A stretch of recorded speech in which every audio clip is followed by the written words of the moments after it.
Lorsque le sénateur Barack Obama a été élu président des États-Unis, plus précisément le 44e président des États-Unis, il y a beaucoup de gens qui se sont réjouis. Ils se sont dit, oh, ben ça c'est une bonne chose, c'est une bonne nouvelle.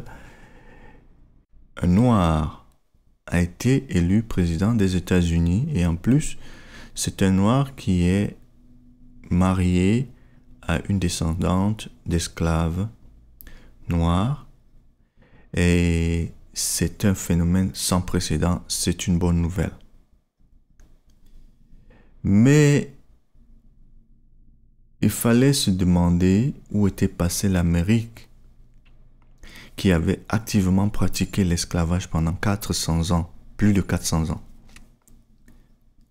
Alors, il fallait aussi se demander où était passée l'Amérique qui avait pratiqué activement la ségrégation raciale pendant des siècles. Il fallait se demander où était passée l'Amérique qui avait des organisations secrètes qu'on appelait les Ku Klux Klan, qui avaient pour mission essentielle d'intimider, de tuer et d'empêcher l'épanouissement des Noirs dans la société américaine en quelque sorte. Donc, on avait oublié de se demander où étaient passés tous cette Amérique-là, cette méchante Amérique du passé, où était-elle passée? On avait tous oublié ça et on s'était réjoui, on avait dit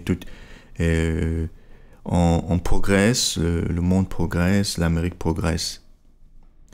Mais voilà que subitement, le président Obama est installé dans ses fonctions et on voit naître des mouvements. On voit naître des mouvements. Les premiers qu'on voit apparaître, ce sont les birthers, c'est-à-dire, ça vient du mot birth qui veut dire naissance, donc des gens qui estiment que le président américain n'est pas né aux États-Unis et qu'il ne devrait pas être président des États-Unis.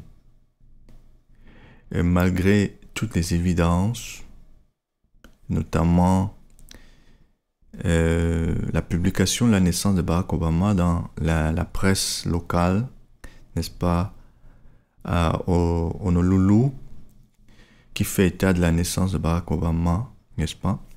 Et toutes les autres preuves, eh bien, ils ne veulent rien savoir. Barack Obama, ils ne croient pas qu'il est né aux États-Unis, donc il ne devrait pas être président des États-Unis.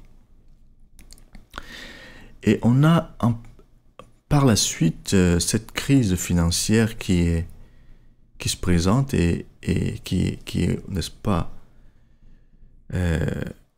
cette crise financière sans précédent qui oblige, n'est-ce pas, les pays développés, la plupart des pays développés, les pays riches, à prendre des décisions exceptionnelles.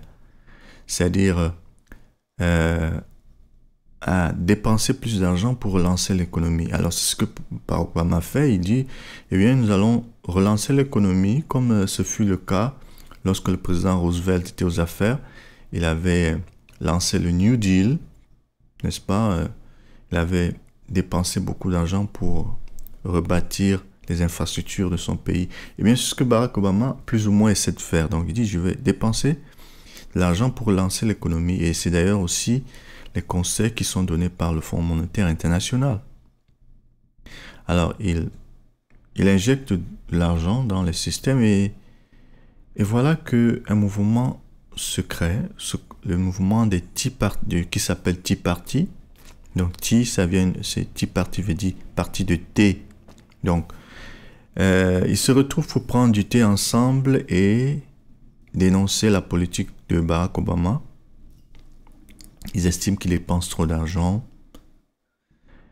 Et ce qu'on remarque quand même dans ce groupe, c'est un groupe assez homogène. C'est pas un groupe diversifié comme l'Amérique avec toutes les races. C'est un groupe de gens vraiment très très homogènes et qui ont vécu l'élection de Barack Obama comme une humiliation. D'ailleurs, presque tous ont voté pour John McCain et Donc, ils sont majoritairement républicains. C'est sûr qu'on peut retrouver aussi des indépendants, mais ils sont majoritairement des républicains. Et ils sont aussi majoritairement de race blanche et d'une certaine classe sociale, n'est-ce pas? Alors, tous ces gens-là se retrouvent pour manifester leur frustration par rapport à cette administration Obama.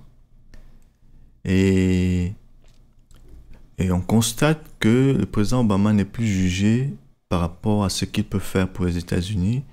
Il est plus jugé par rapport au travail qu'il peut faire,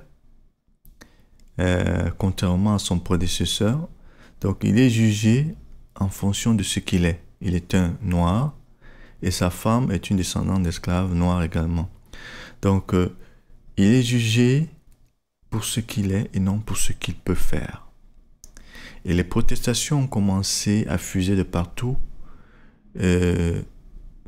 Moins d'un mois, je pourrais dire, les protestations ont commencé très tôt. Il n'avait même pas encore fait 2 mois au pouvoir que ces protestations avaient déjà commencé.